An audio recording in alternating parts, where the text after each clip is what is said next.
And 3, 2, and 1.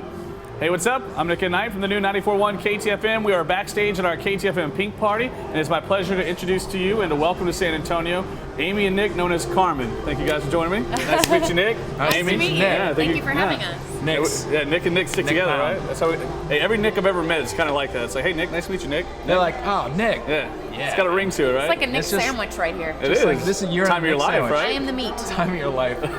Now, okay, so I was first introduced to you on YouTube. You were playing the keyboard. You were killing it on Busta Rhymes' part. Oh, thank you. Now, were y'all into music before that? I'm kind of interested in what y'all were doing before, I guess you could say, the video went viral. Yeah. Yeah, so we actually met in college, at Berklee College of Music in Boston. I was a jazz trombone player, and she was a singer. You say jazz flute? No, really, I'm not prepared. Jazz flute.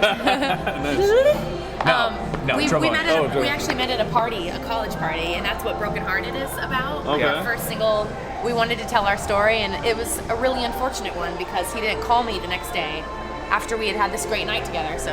Well, there's a 2-day rule, so you're not supposed to call right away, right? This is what But I wasn't even playing by that rule, though. Everyone says a 2-day rule, whatever. I was just like, I just want to see, like, the first time you meet somebody and it's really And you good, met at a party, you so got to give it space. You got to give it space. You got to see if there's actually, because if I were to text that night, people, then she'd be like, Then you're too eager.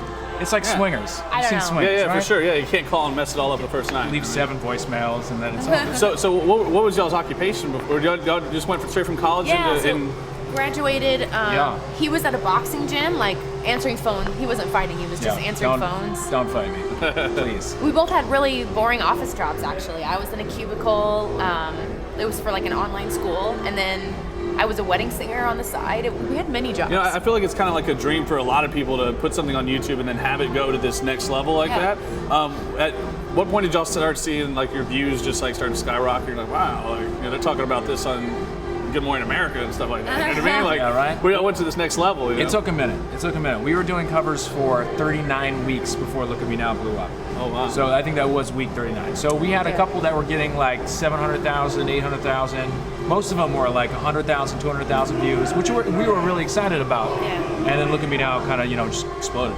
Look at Me Now was overnight, though. I mean, it was like 1 million hits the first 24 hours. Yeah. So that felt a lot different than. So how were y'all approached from YouTube, I guess, to signing a record deal? Because y'all weren't involved with the record company before, I imagine. So like, how were y'all approached? Your phone rings one day and it's, hi, we'd like to bring you on. It was kind of a process, yeah. I mean, the video blew up independently of a label or anything, and then like Ryan Seacrest started posting at his blog, World Star Hip Hop posted on their blog, and then we went on Ellen, and then that just everything just exploded. Ellen blew it up. So now, with your pace of rapping, have you have you timed yourself? I mean, because you get on it, like, because I've often said that. That you're probably the fastest rapper since like Twista or anything. Like because you get on it. Like you really do go. I don't know. I love it, man. Yeah. I'm honored that you mentioned Twista because he's amazing. And he's dope. Busta is the king of that too, and we got to meet him and thank him for letting us ruin his song. And he was really sweet. y'all brought to me hip hop really made this transition to where it became pop, and then y'all really took it. It was. The door was open, y'all ran right through it. I thought it was perfect for it. Oh, thank you. Like that's what it needed, because I see a lot of different covers like that too, where people make the song their own, and I think that's the true artistry in music is when you can take something. Yeah. Thank you. Yeah, you're welcome. Now, so tell me how you got the name Karmin. We want to know. The name Karmin came up one night when we were really drunk, and had a lot of PBI. No, that's not true at all. We actually spent a lot of time looking for a band name. Karmin in Latin means song. And then we took the word karma and put the two together. All right. So that it meant something to us down the road. So what's it like being music partners and being in a relationship? Which one's more difficult? Which one is more difficult? They are both. Actually, probably the relationship thing is more difficult. The music, it's definitely harder. It's funny because we listen to things exactly the same way, and we kind of have almost exact same opinion on all music. Yeah. So it's really cool, and we just happen to have been dating for 4 years before we even started the group. Yeah. So, but because we're always around each other, which is great too. But there's never really. It's just a lot. Yeah, it has a drawback. Yeah, of course. Yeah. It's just a lot. You have to like talk a lot and all that mushy.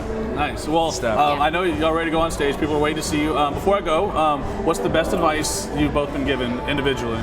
Best advice from anybody? Yeah, ever in your life. This guy Perry Farrell, who is the head of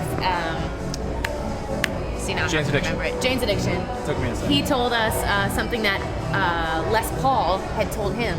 Les Paul invented the electric guitars. He said, "I dare you." That's awesome. It's pretty That's cool really, advice. Yeah, awesome. Yeah. It's pretty Yours? dope. You gonna stick with that one? No, that one's pretty dope. I mean, that one, I heard that one too, and I was just like, yeah. Because I remember someone told me at some point too, like, why not you? And I think that's like along the same Yeah, lines. there's infinite possibilities for everyone, every moment. So I mean, why true. not? There Right? you go. Be inspired. Be inspired. That's awesome. Well, Amy, Nick, thank you guys for Nice joining to me. meet you, Nick. Y'all tear Thank it you, up Nick. downstairs, and Thank All right. you. that's a wrap.